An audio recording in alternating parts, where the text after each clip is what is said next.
नमस्कार। मैं डॉक्टर कविता मीणा, सहायक आचार्य हिंदी, राजकीय कला कन्या महाविद्यालय कोटा में कार्यरत हूँ। प्रिय बच्चों, कैसे हैं आप सब? कोरोना का जो ये कठिन समय चल रहा है महामारी का, उसमें देखिए स्वास्थ्य का ध्यान रखना बहुत ही ज़रूरी है और मुझे उम्मीद है कि आप जो है घर पर स्वस्थ होंगे और सुरक्षित होंगे। बच्चों, आज मैं आपसे हिंदी साहित्य विषय के अंतर्गत देखिए कहानी विधा पर चर्चा करना चाहती हूँ। आज का जो ये वीडियो है वो एमए पूर्वार्ध कक्षा और प्रथम वर्ष कला में हिंदी साहित्य के विद्यार्थियों के लिए ये महत्वपूर्ण है, क्योंकि दोनों के ही पाठ्यक्रम में जो है वो कहानी विधा आपके दी हुई है। एमए पूर्वार्ध का जो चतुर्थ प्रश्न पत्र है गद्य साहित्य, उसमें जो है आपके दो विधाएं हैं, उपन्यास विधा और कहानी विधा। इसी तरह से देखिए बीए पार्ट फर्स्ट में जो सेकंड पेपर है उसमें भी आपकी कहानी विधा है। तो आज का जो ये वीडियो है वो इन दोनों ही कक्षाओं के लिए है। का उद्भव एवं विकास कब से माना जाता है, हिंदी कहानी का उद्भव जो है, आरंभ जो है वो कब से माना जाता है और उसके पश्चात, आरंभ होने के पश्चात किस तरह की इसकी विकास यात्रा रही है, इस विषय पर जो है मैं आपसे चर्चा करूंगी। सबसे पहले तो देखिए गद्य की बहुत सारी विधाएं हमारे हिंदी में मानी जाती हैं, जिसमें उपन्यास, कहानी, नाटक, यात्रा वृत्तांत, संस्मरण, रेखा चित्र, बहुत सारी विधाएं हैं। लेकिन जो कहानी है, कहानी विधा के जो पाठक हैं वो सभी विधाओं की तुलना में सर्वाधिक हैं और शायद यही कारण है कि पत्र पत्रिकाओं में जो है वो कहानियों की मांग सर्वाधिक है। कई पत्रिकाएं तो केवल कहानी पत्र पत्रिकाएं ही हैं, जो समकालीन जो कथाकार होते हैं उनकी कहानियों उन पत्र पत्रिकाओं में छपती हैं। सबसे पहले तो देखिए कहानी किसे कहते हैं। अगर इसको हम परिभाषित करें तो इस तरह से हम कह सकते हैं कि हिंदी कहानी या कहानी जो विधा होती है वो लघु आकार वाली गद्य की एक ऐसी विधा है जिसमें किसी एक भाव, एक संवेदना, एक घटना या हमारे जीवन के किसी एक अंग की जो है अभिव्यक्ति होती है। तो कहानी जो है वो एक संवेदना या एक प्रभाव है और जो कहानी का जो उद्देश्य होता है वो कम से कम शब्दों में उस प्रभाव को जो है अभिव्यक्त करना होता है। अब हिंदी कहानी की शुरुआत कहाँ से माने, हिंदी कहानी का आरंभ कब से माना जाता है, देखिए इस विषय में अलग अलग विद्वानों ने अलग अलग तरीके से अपनी राय प्रकट की है। लेकिन जो एक स्पष्ट रेखा तो हम नहीं खींच सकते कि हिंदी कहानी का आरंभ कब से माना जाए, लेकिन फिर भी जो 19वीं ईस्वी के जो आसपास है वो हिंदी कहानी का आरंभ माना जाता है, क्योंकि इससे पूर्व जो है हिंदी में कहानी जैसी किसी विधा का जो है सूत्रपात नहीं हुआ था। अब हिंदी की कौन सी कहानी जो है वो प्रथम कहानी है, यह एक विवादास्पद प्रश्न है। अलग अलग विद्वानों ने अलग अलग कहानियों के नाम सुझाए हैं। किसी ने कहा कि रानी केतकी की कहानी जो मुंशी इंशाअल्लाह खां द्वारा लिखी गई थी, ये कहानी जो है हिंदी की प्रथम कहानी है। कुछ लोगों ने माना कि राजा भोज का जो सपना, कहानी का नाम है राजा भोज का सपना, जिसको लिखा था शिव प्रसाद सितारे हिंद ने, ये हिंदी की प्रथम कहानी है। किशोरीलाल गोस्वामी के द्वारा रची गई जो कहानी है इंदुमती, इसको कुछ विद्वानों ने जो है हिंदी की प्रथम कहानी माना। इसी तरह से बंग महिला की दुलाई वाली कहानी का नाम भी हिंदी कहानी की प्रथम श्रेणी में आने वाली कहानियों में इसका नाम लिया जाता है।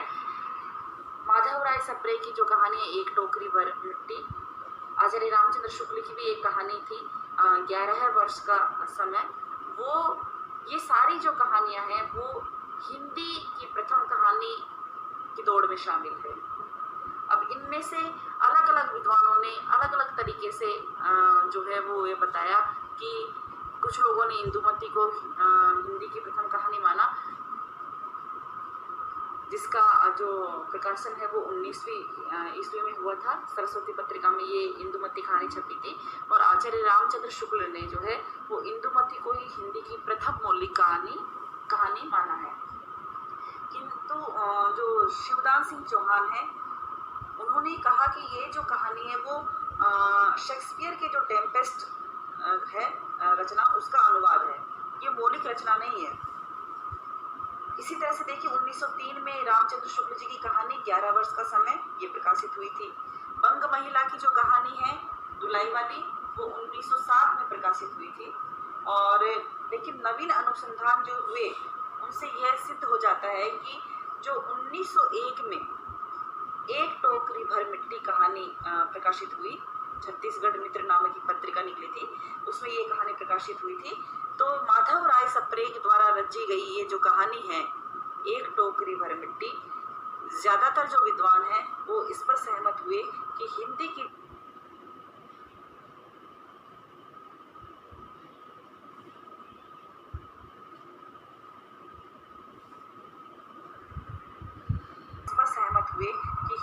जो सर्वप्रथम मौलिक कहानी वो माधव राय सप्रे की एक टोकरी भर मिट्टी कहानी ही है। तो स्पष्ट रूप से इस विषय में राय देना बहुत मुश्किल है कि किस कहानी को जो है हिंदी की प्रथम कहानी माना जाए, लेकिन कहानी के तत्वों के आधार पर और मौलिकता की दृष्टि से जो है वो एक टोकरी भर मिट्टी माधव राय सप्रे द्वारा जो लिखी गई कहानी है उसको अधिकांश विद्वानों ने जो है हिंदी की प्रथम मौलिक कहानी जो है माना है। देखिए अब हिंदी कहानी को समझने के लिए हमें इसको कुछ खंडों में हमें विभक्त करना होगा। किस तरह से? तो हमने जो है मुंशी प्रेमचंद जो है हिंदी साहित्य में एक कथा सम्राट के नाम से मशहूर रहे हैं, लोकप्रिय रहे हैं, क्योंकि उपन्यास विधा और कहानी विधा पर जितना अधिक काम मुंशी प्रेमचंद ने किया उतना और किसी अन्य साहित्यकार का उभर कर सामने नहीं आता है। तो एक लोकप्रिय कहानीकार जो रहे हैं वो मुंशी प्रेमचंद रहे हैं हमारे हिंदी साहित्य में। तो उन्हीं के नाम की उन्हीं को केंद्र मानकर जो है हमने हिंदी कहानी को 4 खंडों में विभक्त किया है। सबसे पहले देखिए समझने की दृष्टि से ये विभाजन किया गया है कि किस तरह से हम हिंदी कहानी की विकास यात्रा को समझ सकते हैं। सबसे पहला जो कालखंड हम मान सकते हैं वो है प्रेमचंद पूर्व हिंदी कहानी, यानी मुंशी प्रेमचंद से पहले जो कहानियाँ लिखी गई वो इस कालखंड में हमें रखी हैं। इसके पश्चात देखिए मुंशी प्रेमचंद के समय में जो कहानियाँ लिखी गई उनको हम प्रेमचंद युगीन हिंदी कहानी के नाम से बांट सकते हैं। तीसरा जो कालखंड है वो है प्रेमचंदोत्तर हिंदी कहानी, यानी प्रेमचंद के बाद में जो कहानियाँ लिखी गई, जो रचनाकार हुए, उनको हमने इस तीसरे कालखंड में जगह दी है, वो है प्रेमचंदोत्तर हिंदी कहानी। और जो चौथा जो खंड हमने विभाजित किया है वो है नई कहानी। सन 1950 के बाद में जो कहानियाँ लिखी गई उनको हमने जो है नई कहानी के नाम से कालखंड में इसमें रखा हुआ है। आज हम जो बात करेंगे वो इन 2 कालखंडों पर हम बात करेंगे। एक तो प्रेमचंद पूर्व हिंदी कहानी किस तरह की रही और दूसरा जो है प्रेमचंद के समय में किस तरह की कहानियाँ रची। तो बात करें सबसे पहले देखिए प्रेमचंद पूर्व हिंदी कहानी की, तो इसका जो समय माना जाता है वो सन 1900 से 1915 तक का माना जाता है, यानी सन 1900 से लेकर 1915 के बीच जो कहानियाँ रची गई वो कौन कौन सी कहानियाँ थी और कौन से कहानीकार उस समय जो है माने जाते हैं, कौन कौन से कहानीकार हुए उस समय और उनकी कहानियों में हमें क्या क्या विशेषताएं जो है वो नजर आती हैं, ये सब इस कालखंड में हम अध्ययन करेंगे। देखिए प्रेमचंद पूर्व जो हिंदी कहानी थी उसमें चूँकि शुरुआती दौर था तो शिल्प विधि का जो विकास जो है इतने अच्छी तरीके से नहीं उस समय की कहानी में हमें दिखाई देता, क्योंकि नए नए विषयों पर जो है कहानियाँ लिखी जा रही थी।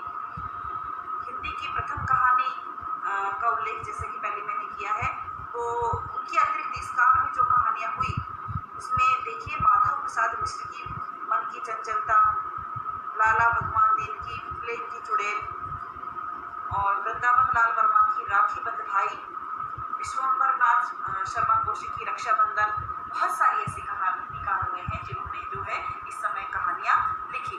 लेकिन देखिए सबसे जो सर्वश्रेष्ठ कहानीकार इस समय के हमारे सामने आते हैं वो है चंद्रधर शर्मा गुलेरी जी। उनकी जो रचना है, उनकी जो कहानी है उसने कहा था, कहानी का नाम है उसने कहा था। ये बहुत ही लोकप्रिय जो है वो कहानी मानी गई उस समय। इसका प्रकाशन जो वर्ष था वो 1915 थी। ये सरस्वती पत्रिका में ये प्रकाशित हुई थी और गद्य और शिल्प इन दोनों ही दृष्टि से जो है इस कालखंड की सबसे सर्वश्रेष्ठ कहानी इसे माना जा सकता है। उसने कहा था कहानी का जो मूल विषय है, उसने कहा था कहानी का जो मूल विषय है वो एक आदर्श प्रेम जो त्याग और बलिदान के लिए प्रेरित करता है। तो प्रभाव की दृष्टि से माना देखा जाए तो बहुत ही सशक्त एवं प्रभावपूर्ण कहानी ये मानी गई है, उसने कहा था। और ये जो प्रथम चरण की जो बात करें, अगर प्रेमचंद की कहानी का जो प्रथम चरण है ये, उसकी अगर बात करें तो देखिए उस समय जो कहानियाँ रची गई वो शिल्प की दृष्टि से भले ही इतनी जो है वो उसका उभर कर स्वरूप सामने नहीं आया है, क्योंकि उस समय जो है वो हिंदी कहानी अपना प्रारंभिक स्वरूप ही ग्रहण कर रही थी। तो इस तरह से शिल्प विधान की दृष्टि से इस समय की कहानियाँ थोड़ी कमजोर नजर अवश्य आती हैं, लेकिन यहाँ से जो है वो हिंदी कहानी को एक दिशा प्रदान की इस समय ने, और हिंदी कहानी जो है वो अपने विकास पथ पर जो है वो अग्रसर हुई। इस समय की जो ज्यादातर जो कहानियां थी, जैसे वन महिला की अगर बुलाई वाली की बात करें तो इसका उद्देश्य जो था वो मनोरंजन करना था। तो इस समय की जो ज्यादातर जो कहानी थी वो उपदेश या मनोरंजन के उद्देश्य से लिखी गई थी, और इन कहानी का जो विषय रहा वो प्रेम, समाज सुधार और नीति और उपदेश से ज्यादा जुड़ा हुआ रहा। समाज सुधार बाद में हमें प्रेमचंद के युग में ज्यादा उभर कर सामने आया। तो नीति, उपदेश और मनोरंजन ये इस समय के प्रमुख कहानी लिखने के उद्देश्य थे।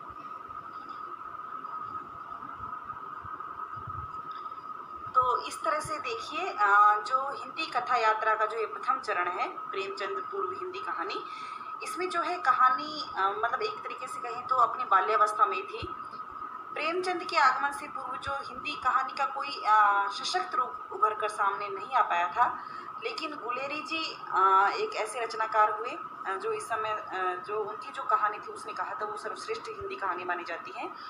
और हिंदी कहानी का जो विकास है वो लगभग 1900 ईस्वी से प्रारंभ हुआ था, इसलिए धीरे धीरे जो है वो हिंदी कहानी का जो मौलिक स्वरूप है वो धीरे धीरे बढ़ रहा था इस समय। तो प्रथम सोपान का अगर उपलब्धि कही जाए तो उस समय चूँकि हिंदी का आरंभ ही हुआ था और हिंदी जो है अपनी बाल्यावस्था में ही थी, तो शिल्प विधान की दृष्टि से भले ही कमज़ोर नज़र आती है इस समय की कहानियाँ, लेकिन फिर भी एक हिंदी कहानी को जो है वो आगे बढ़ाने में इस समय के रचनाकारों का या इस समय के कहानीकारों का हम महत्वपूर्ण योगदान मान सकते हैं। अब देखिए दूसरा जो चरण है हमारे सामने वो है प्रेमचंद युगीन हिंदी कहानी। प्रेमचंद हिंदी के जो है वो युग प्रवर्तक कहानीकार माने जाते हैं। मुंशी प्रेमचंद एक ऐसे साहित्यकार हुए हिंदी साहित्य के अंतर्गत जिनके बारे में अगर मैं आपसे बात करूं तो न केवल हिंदी विषय के विद्यार्थी उनसे परिचित हैं, अपितु जिनके पास जो हिंदी विषय नहीं है वो भी शायद मुंशी प्रेमचंद के जो है नाम से जानते होंगे। उनकी कहानियों के बारे में वो उन्होंने कभी कभी उनकी कहानी को पढ़ा होगा, और उपन्यास की दृष्टि से भी जो है प्रेमचंद का बहुत महत्वपूर्ण नाम रहा है। तो मुंशी प्रेमचंद हिंदी साहित्य के एक ऐसे साहित्यकार हुए हैं जो न केवल हिंदी साहित्य के विद्यार्थियों के लिए अपितु जिनके पास हिंदी विषय नहीं है वो भी उनसे भली भांति परिचित हैं। मुंशी प्रेमचंद पहले नवाब राय के नाम से उर्दू में लिखते थे, और उनका जो उर्दू में जो प्रथम कहानी संग्रह था वो सोजे वतन था जो 1907 में प्रकाशित हुआ था। लेकिन इस कहानी संग्रह को जो है वो अंग्रेज सरकार ने जब्त कर लिया था, क्योंकि इस कहानी संग्रह के अंतर्गत उन्होंने स्वतंत्र भावना से ओतप्रोत जो है वो कहानी लिख दी थी। और बाद में देखिए उन्होंने हिंदी में जो लिखना शुरुआत की तो वो प्रेमचंद नाम से फिर हिंदी में लिखने लगे और उनका जो कथा साहित्य है बाद में इसी नाम से जो है अमर हो गया। अगर मुंशी प्रेमचंद चूंकि इस समय जो है एक सर्वश्रेष्ठ हिंदी कहानीकार के रूप में हमारे सामने आते हैं, इसलिए इस युग को, इस चरण को जो हमने नाम दिया है वो प्रेमचंद युग इन हिंदी कहानी के नाम से हम जानते हैं, क्योंकि उस समय के ये सबसे ज़्यादा लोकप्रिय और सर्वश्रेष्ठ जो है वो कहानीकार थे। प्रेमचंद की बात करें तो देखिए उन्होंने जो उनकी पहली कहानी थी पंच परमेश्वर, वो सन 1916 में जो है वो प्रकाशित हुई थी और उनकी जो अंतिम कहानी थी कफन, वो 1936 में प्रकाशित हुई थी। तो पंच परमेश्वर से लेकर कफन तक की जो यात्रा है उसमें बहुत सारी उनकी कहानियां हमारे सामने आती है। पंच परमेश्वर, आत्माराम, का नमक का दारोगा, तो बहुत सारी बूढ़ी काकी, आपने भी बहुत सारी कहानी आप तक इनकी पढ़ चुके हैं। कम से कम बूढ़ी काकी और नमक का दारोगा, आप मुझे ऐसा लगता है कि आपने कहीं कहीं जो पत्र पत्रिकाओं में या फिर जो है पहले भी इस कहानियों के नाम सुने होंगे। शुरुआत की जो कहानियां थी प्रेमचंद की, वो एक आदर्शवादी कहानियां उन्होंने लिखी और कफन तक आते आते जो है उन्होंने फिर आदर्शवाद से हटकर जो है कहानियां जो है उनकी यथार्थोन्मुखी होने लगी। तो प्रेमचंद की कहानियों में देखिए हमें विषय वैविध्य दिखाई पड़ता है, यानी बहुत सारे विषयों पर जो है मुंशी प्रेमचंद ने कहानियां लिखी। किसी अन्य कथाकार की बात करें तो जितनी व्यापकता को या जितनी विषयों को जो है मुंशी प्रेमचंद ने अपनी कहानियों में स्थान दिया, वैसा कोई अन्य कथाकार शायद ही कर पाया हो।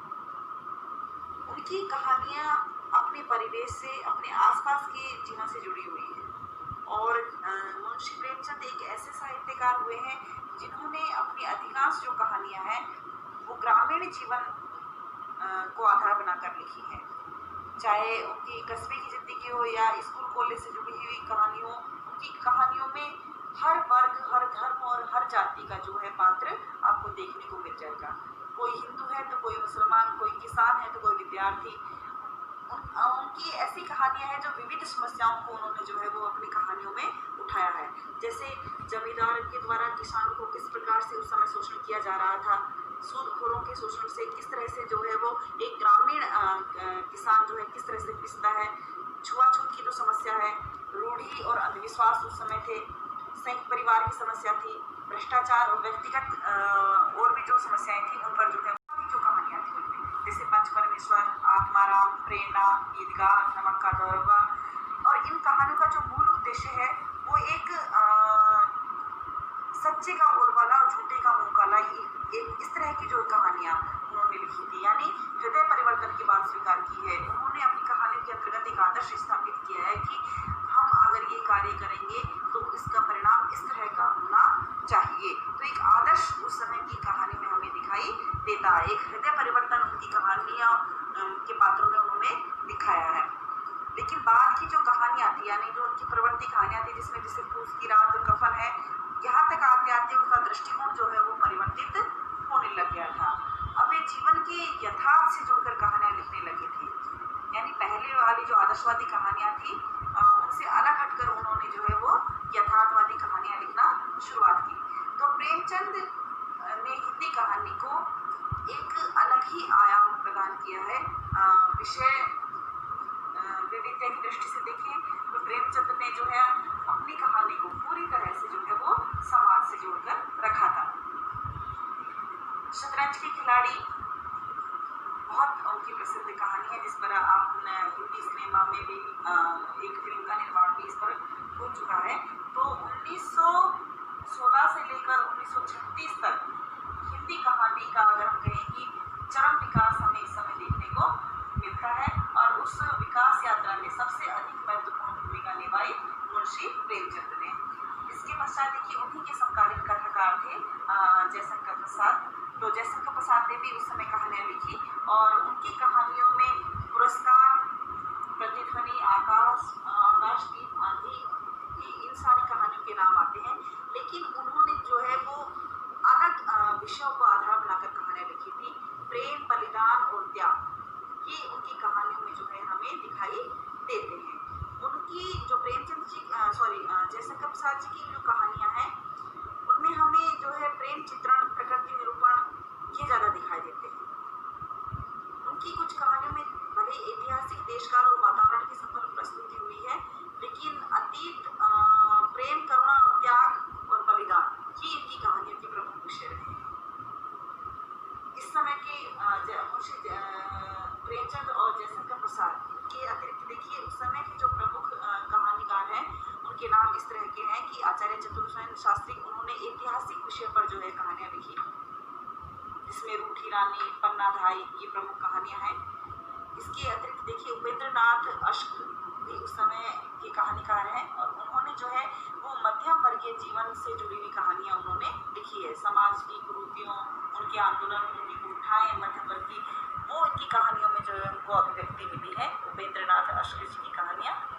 इसके अतिरिक्त देखिए भगवती प्रसाद वाजपेयी भी उस समय के प्रसिद्ध कहानीकार हुए और उन्होंने जो है लगभग 300 कहानियाँ लिखी, जिसमें सामाजिक जो यथार्थ है उसका चित्रण हुआ है। तो विषय की दृष्टि से देखा जाए तो इस समय यानी इस कालखंड में हमें बहुत सारे अलग अलग विषयों पर जो है कहानियाँ देखने को मिल जाती हैं। प्रेमचंद युग के जो कहानीकार थे, इसमें बहुत सारे और भी कहानीकार आते हैं। देखिए पांडे बेचन शर्मा उस समय कहानीकार हुए, राधिका रमन प्रसाद सिंह भी उस समय के कहानीकार हैं। तो विशेषताओं की अगर हम बात करें तो इस समय की कहानियों की सबसे बड़ी विशेषता है समाज सुधार, क्योंकि इस समय के जो कहानीकार हुए उनका प्रमुख उद्देश्य था कहानी लिखने का, वो था समाज सुधार करना। इसीलिए उन्होंने ग्रामीण जीवन से जुड़ी हुई, मध्यम वर्ग से जुड़ी हुई, समाज के विभिन्न वर्गों से जुड़ी हुई विषयों को आधार उन्होंने अपनी कहानियों में बनाया। अब जो प्रथम चरण की जो में जो कहानी लिखी गई थी, जिस तरह से उपदेश देना या मनोरंजन करना, वो इस समय नहीं था। उससे अलग हटकर, यानी अब कहानी जो है उपदेश और मनोरंजन से अलग हटकर समाज सुधार के उद्देश्य से जो है वो कहानियाँ लिखी जाने लगी। तो प्रेमचंद का महत्व जो है वो हिंदी कहानी में इसलिए सबसे ज़्यादा है क्योंकि समाज, हिंदी कहानी विधा को जो है समाज से जोड़ने का जो कार्य किया वो मुंशी प्रेमचंद ने किया था। और ये जो है हिंदी कहानी के क्षेत्र में जो है इनका योगदान अतुलनीय है। एक ऐसे कथाकार हमारे हिंदी साहित्य में हुए जिन्होंने इन दो विधाओं को, यानी उपन्यास और हिंदी कहानी, इन दोनों विधाओं को जो है वो चरण सोपान तक पहुँचाने में बहुत महत्वपूर्ण भूमिका अदा की है। तो आज बस हम इतना ही पढ़ेंगे कि इन दो कालखंडों के बारे में चर्चा करेंगे, प्रेमचंद पूर्व हिंदी कहानी और प्रेमचंद द्वितीय हिंदी कहानी। कल हम बात करेंगे प्रेमचंदोत्तर हिंदी कहानी और नई कहानी के बारे में कि किस तरह से जो है वो प्रेमचंद के बाद में जो कहानियाँ लिखी गई वो किस तरह की कहानियाँ लिखी गई, कौन कौन से